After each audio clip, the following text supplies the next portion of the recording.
My name is Rex Chan, and I work for HCL.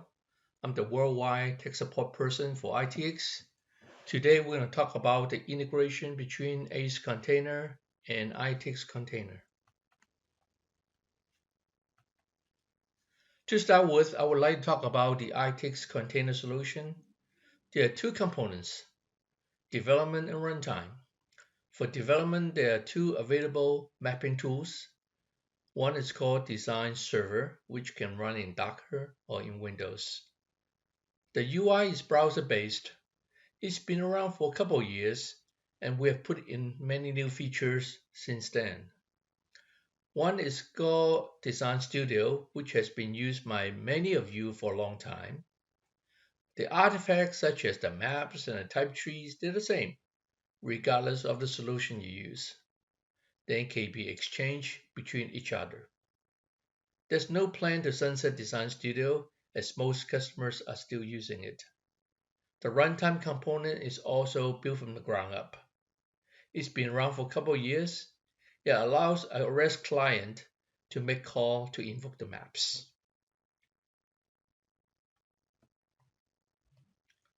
There are two ways to run ITX with ACE Container.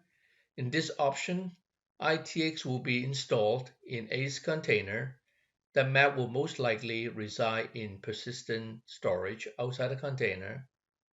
The advantage is lift and shift because you can keep all the message flow unchanged. The disadvantage is you have to customize the ACE container every time when a new one comes out. This is how it looks like in message flow. You will continue to use the ITX map node.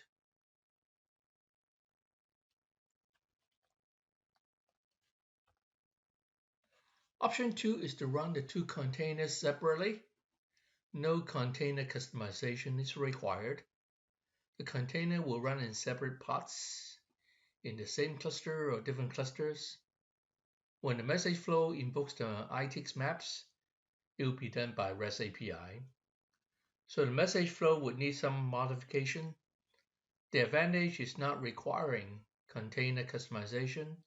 Also, you never have to worry about having to match ACE and ITX version.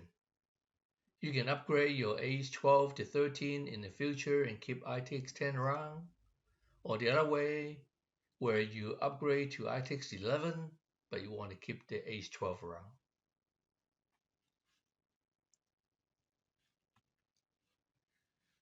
This is how it looks in the message flow. You will no longer use the ITX map node. In this example, the HTTP node will be used. On the bottom of the screen, the REST request will specify the URL, the map name, and the input-output parameters.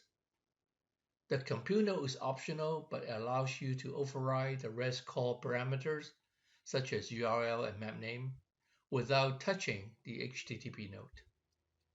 You can also use the REST adapter, but a little bit more work is required, as the adapter requires a Swagger catalog entry. Maps are still compiled into .mmc or .lnx depending on the REST server setting. Same type trees are used. You can use existing map without making any changes.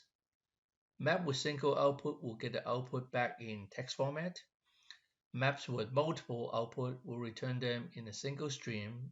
Output objects are embedded in JSON structure. Each object represents corresponding output card in the map. The objects are base 64 encoded. There are two ways you can split up the output objects. If you're using ITX map in ACE, you can use map. If not, you can use SQL code to achieve the same result. The first step is to make the JSON parser to parse the output. The second step is to perform a base 64 decode function to change the object into text format. In this example, output card number 1 is used under term item 1. For output number 2, it will be item 2. You can use as many output card as you want.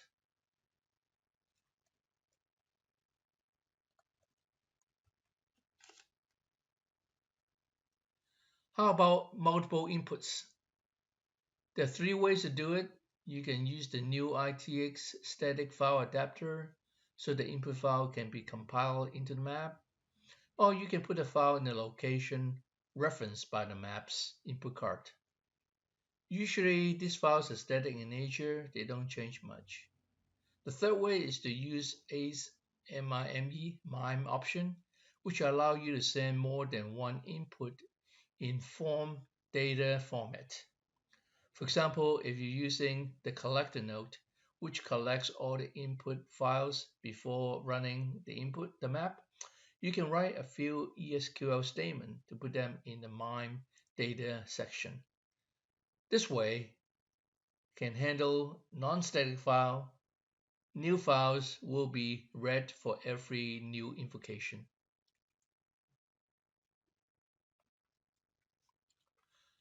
What about large files? What happens if the file is in gigabyte range? Is it feasible to pass so much data in HTTP? In addition, in situations like this, you should consider copying the file using protocols such as FTP to the server ahead of time. When making the REST call, instead of passing a data, tell the map to obtain the input from the REST server side.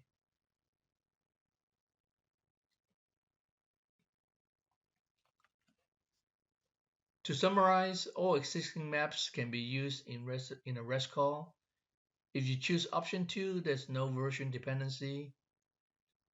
These are the two ITX containers available. The IBM certified can only be used in OpenShift. The Red Hat certified can be used in any Kubernetes, such as those used by AWS, Azure, and Google Cloud. It can also be used in OpenShift as well. The major difference is operator install, which is unique to OpenShift. Cloud licensing is different from on-prem licensing. Licensing upgrade will be required. I hope this presentation would help you to understand how ITX and ACE container can integrate with each other.